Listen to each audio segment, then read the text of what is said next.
നമസ്കാരം. ആരോഗ്യദീപത്തിലേക്ക് സ്വാഗതം. കേരളത്തിൽ പുതുതായി പ്രത്യക്ഷപ്പെട്ട അതിഭീകരമായ ഒരു രോഗമാണ് അമീബിക് മസ്തിഷ്ക ജ്വരം. വെള്ളത്തിലൂടെ പകരുന്ന ഈ രോഗത്തിന് മരണതീവ്രത വളരെ കൂടുതലാണ്. അതിനെക്കുറിച്ചാണ് ഡോക്ടർ ഇന്ന് സംസാരിക്കുന്നത്. തലച്ചോറിനെ തിന്നുന്ന അമീബ എന്ന പേരിൽ അറിയപ്പെടുന്ന പ്രൈമറി അമീബിക് മെനിങ്കോ എൻകഫലൈറ്റിസ് എന്ന് പറയുന്ന രോഗം കേരളത്തിൽ പുതിയതായി എത്തിപ്പെട്ടതാണ്. 1965 ഓസ്ട്രേലിയയിലെ പത്തോളജിസ്റ്റായ ഡോക്ടർ മാൽക്കം ഫൗളർ ആണ് ഈ രോഗാണുവിനെ കണ്ടെത്തുന്നത്.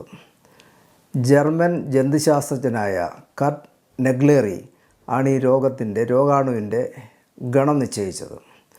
അതുകൊണ്ട് തന്നെ ഈ രോഗാണുവിന് രണ്ടുപേരുടെയും സംയുക്തമായ പേരായ നെഗ്ലേറിയ ഫൗളേറി എന്ന പേര് നൽകി.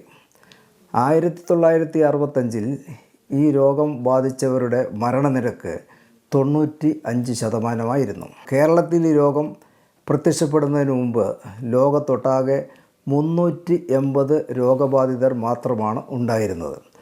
അത് സൂചിപ്പിക്കുന്നത് വളരെ അപൂർവമായി മാത്രം കാണുന്ന ഒരു രോഗമാണ് ഇതെന്നാണ്. 2016 കേരളത്തിൽ ആദ്യമായി ആലപ്പുഴ ജില്ലയിൽ ഈ രോഗം പ്രത്യക്ഷപ്പെടുന്നത്. അതിനുശേഷം ഓരോ വർഷവും കേരളത്തിൽ മറ്റ് ജില്ലകളിൽ ഈ രോഗം പ്രത്യക്ഷപ്പെടാൻ തുടങ്ങി. ദിനംപ്രതി ഈ രോഗത്തിൻ്റെ വ്യാപനം കൂടി വരികയും എണ്ണത്തിൽ വർധനവുണ്ടാകുകയും ചെയ്തു. 2025 മാത്രം 153 രോഗികളും 33 മരണങ്ങളും ഉണ്ടായി. കേരളത്തിൽ ഒട്ടാകെ 266 രോഗികളും 61 മരണങ്ങളും റിപ്പോർട്ട് ചെയ്യുകയുണ്ടായി. ലോകത്തിലെ ഏറ്റവും കൂടിയ രോഗബാധയുള്ള ഒരു പ്രദേശമാണ് കേരളം എന്നാണ് ഇത് സൂചിപ്പിക്കുന്നത്. സ്വതന്ത്രമായി ജീവിക്കുന്ന അമീബകൾ തലച്ചോറിനെ ബാധിക്കുന്ന അത്യപൂർവവും എന്നാൽ വിനാശകരവുമായ ഒരു അണുബാധയാണ് ഉണ്ടാക്കുന്നത്. ദ്രുതഗതിയിലുള്ള ഈ രോഗത്തിൻ്റെ പരിണതി ഒരു വലിയ പൊതുജനാരോഗ്യ പ്രശ്നമായി മാറിയിരിക്കുന്നു.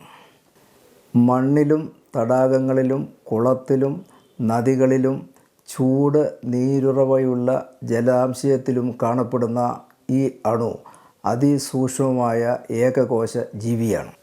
അന്റാർട്ടിക്ക ഒഴിച്ച് ലോകത്തിൻ്റെ എല്ലാ ഭാഗങ്ങളിലും ഈ അണുവിൻ്റെ സാന്നിധ്യം സ്ഥിരീകരിച്ചിട്ടുണ്ട്. ഇവയുടെ ജീവിതചക്രത്തിൽ വ്യത്യസ്തമായ 3 ഘട്ടങ്ങളുണ്ട്.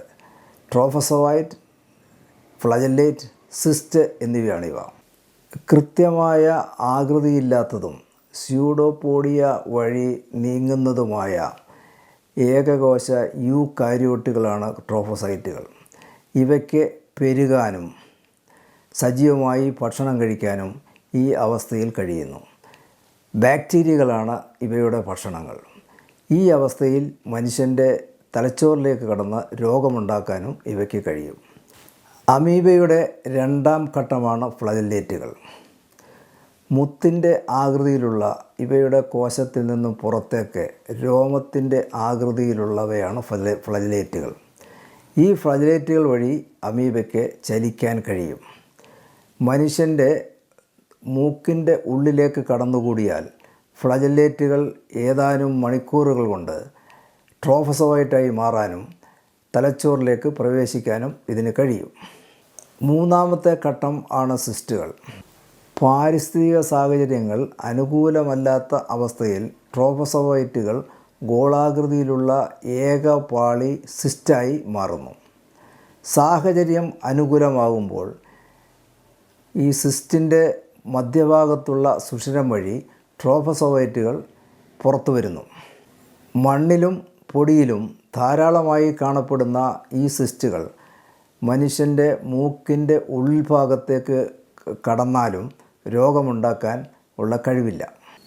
നീന്തൽ, വെള്ളത്തിലേക്ക് ചാടൽ, മറ്റ് ജലവിനോദങ്ങൾ എന്നിവയിൽ ഏർപ്പെടുമ്പോൾ അമീബ അടങ്ങിയ അശുദ്ധജലം മൂക്കിൻ ഉള്ളിലേക്ക് കടന്നാണ് രോഗബാധയുണ്ടാകുന്നത്.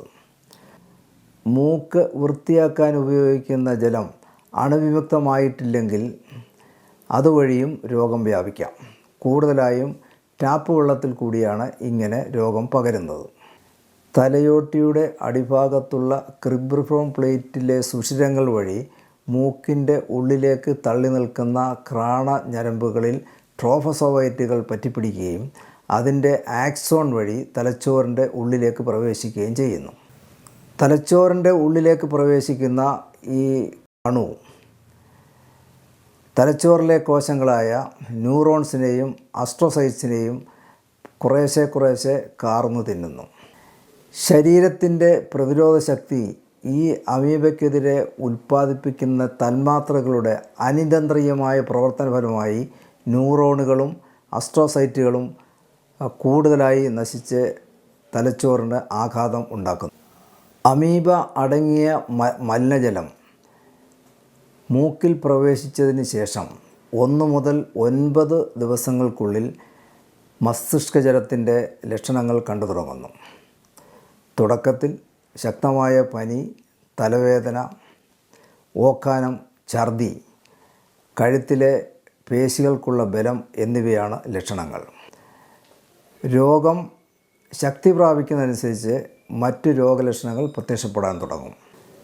മനസ്സിൻ്റെ അവസ്ഥയിലെ മാറ്റം, ആശയക്കുഴപ്പം, ഭ്രമാത്മകത, അപസ്മാരം എന്നിവയാണ് ഈ രോഗലക്ഷണങ്ങൾ. ഈ രോഗലക്ഷണങ്ങൾ തുടങ്ങി 5 ദിവസങ്ങൾക്കുള്ളിൽ രോഗി അബോധാവസ്ഥയിലേക്കും പിന്നീട് മരണത്തിലേക്കും എത്തിപ്പെടുന്നു. രോഗത്തിൻ്റെ അപൂർവതയും മറ്റ് ബാക്ടീരിയൽ മെനിഞ്ചൈറ്റിസിൻ്റെ സാമ്യവും കാരണം രോഗനിർണയം വൈകുന്നതും പലപ്പോഴും വെല്ലുവിളി നിറഞ്ഞതുമാണ്. അമീബിക് മസ്തിഷ്കജ്വരം സംശയിക്കുമ്പോൾ ഡോക്ടർമാർ സെർബ്രോസ്പൈനൽ ദ്രാവകം എടുത്ത് പരിശോധനയ്ക്ക് അയക്കും. ഈ പരിശോധനയിൽ അമീബയുടെ സാന്നിധ്യം കാണാൻ കഴിയും. മൈക്രോസ്കോപ്പിൽ കൂടി നോക്കിയാൽ ചലിക്കുന്ന അമീബയെ കണ്ടാൽ അതിൻ്റെ അർത്ഥം ഈ രോഗം സ്ഥിരീകരിച്ചു എന്നതാണ്. നെഗ്ലേറിയ ഫൗളേറിയുടെ ജനിതക ഘടന കണ്ടുപിടിക്കാനായി സചേതനമായ PCR ടെസ്റ്റ് വഴിയും കഴിയും. തലച്ചോറിലെ നീർവീർക്കം കണ്ടുപിടിക്കാൻ CT സ്കാനോ MRI സ്കാനോ ഉപകരിക്കും. തലച്ചോറിലെ നീർവീർക്കം, അപസ്മാരം എന്നിവ കൈകാര്യം ചെയ്യാൻ ഉതകുന്ന തീവ്ര പരിചരണ വിഭാഗത്തിലെ ശ്രദ്ധയോടെയുള്ള ചികിത്സയും പരിചരണവും ആവശ്യമാണ്. ചികിത്സ വേഗം ആരംഭിക്കേണ്ടതും മരുന്നുകളുടെ സംയോജനം ആവശ്യമുള്ളതുമാണ്. ഉയർന്ന മരണനിരക്ക് കൈകാര്യം ചെയ്യുമ്പോൾ അമീബിക് മെനിഞ്ചൈറ്റിസ് തടയാനുള്ള ഏറ്റവും ഫലപ്രദമായ തന്ത്രം പ്രതിരോധമാണ്. ലളിതമായ മുൻകരുതലുകൾ അണുബാധയ്ക്കുള്ള സാധ്യത ഗണ്യമായി കുറയ്ക്കും. കെട്ടിക്കിടക്കുന്ന ശുദ്ധജലാശയങ്ങളിൽ നീന്തുകയോ മുങ്ങുകയോ ചെയ്യുന്നത് ഒഴിവാക്കുക. ശുദ്ധജലത്തിൽ കുളിക്കുമ്പോഴോ വിനോദങ്ങളിൽ ഏർപ്പെടുമ്പോഴോ മൂക്കിൻ്റെ ഉള്ളിലേക്ക് വെള്ളം കടക്കാതിരിക്കാൻ ക്ലിപ്പുകൾ ധരിക്കുകയോ മൂക്ക് അടച്ചു പിടിക്കുകയോ ചെയ്യുക. മൂക്കിൽ വെള്ളം കയറുന്നത് തടയാൻ കഴുത്ത് എപ്പോഴും വെള്ളത്തിൻ്റെ മുകളിൽ പൊക്കിപ്പിടിക്കുക.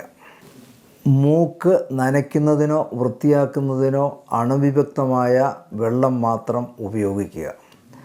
ഒരിക്കലും അണുവിമുക്തമാകാത്ത ടാപ്പ് വെള്ളം ഉപയോഗിക്കാൻ പാടില്ല. 3 മിനിറ്റ് തിളപ്പിച്ചാൽ ഈ അണുക്കൾ നശിച്ചു പോകും.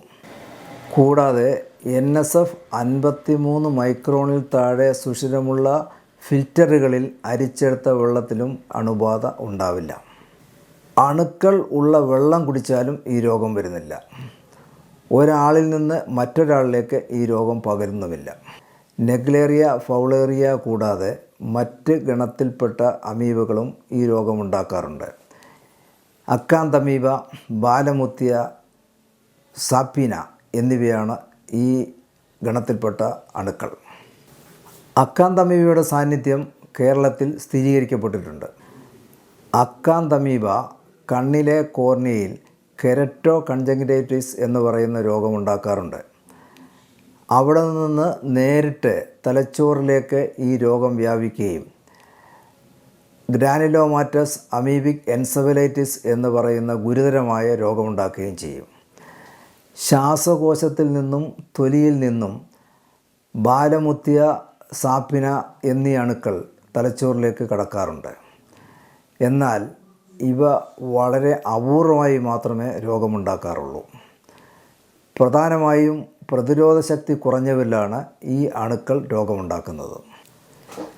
പൊതുജനങ്ങളെ ബോധവൽക്കരിക്കുന്നതിലും ജലസ്രോതസ്സുകൾ പരിശോധിക്കുന്നതിലും പൊതു ജലാശയങ്ങൾ ശരിയായ രീതിയിൽ ക്ലോറിനേഷൻ നടത്തുന്നതിലും അധികാരികൾ ശ്രദ്ധിക്കേണ്ടതാണ്. അപകടസാധ്യത മനസ്സിലാക്കുന്നതിലൂടെയും സുരക്ഷിതമായ ജലശീലങ്ങൾ പരിശീലിക്കുന്നതിലൂടെയും വ്യക്തികൾക്കും പൊതുജനങ്ങൾക്കും ഈ മാരകമായ അണുബാധയിൽ നിന്നും ഒരു പരിധിവരെ രക്ഷപ്പെടാൻ കഴിയും. 95% വരെ മരണനിരക്കുണ്ടായിരുന്ന രോഗത്തിൻ്റെ മരണനിരക്ക് 22% താഴ്ത്തിക്കൊണ്ടുവരാൻ കേരളത്തിലെ ഡോക്ടർമാർക്ക് കഴിഞ്ഞു. വേഗത്തിലുള്ള രോഗനിർണയവും ശരിയായ ചികിത്സയും കൊണ്ട് ആണ് ഇത് സാധ്യമാക്കിയത്. അതുകൊണ്ട് തന്നെ കേരളത്തിലെ ഡോക്ടർമാരെ ഇക്കാര്യത്തിൽ അകമഴിഞ്ഞ് അഭിനന്ദിക്കണം. കേരളത്തിലെ ഈ ചികിത്സാ രീതി ലോകത്തിന് തന്നെ ഒരു മാതൃകയാണ്.